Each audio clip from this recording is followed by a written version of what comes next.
ડભોઈના મોટા હબીપુરા bus stand પાસે MGVCLનું DP ખુલ્લી હાલતમાં જોવા મળી રહ્યું છે, જેને લઈને અકસ્માતનો ડર સતાવી રહ્યો છે.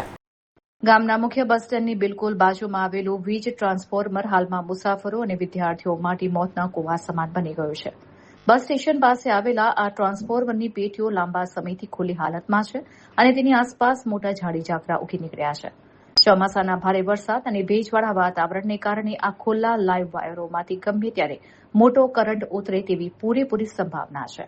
નોંધનીય છે કે આ જ બસ ડેપો પરથી રોજિંદા મુસાફરો તેમજ શાળા કોલેજના અસંખ્ય વિદ્યાર્થીઓ અવરજવર કરે છે અને બસની રાહ જોઈને ઉભા રહે છે. સ્થાનિકો દ્વારા આ બાબતે વારંવાર રજૂઆતો કરવા છતાં MGVCLના જવાબદાર અધિકારીઓના પેટનું પાણી હાલતું નથી. વીજ કંપનીની આ ઘોર ઉદાસીનતા સામે જનતામાં ભારે આક્રોશ છે.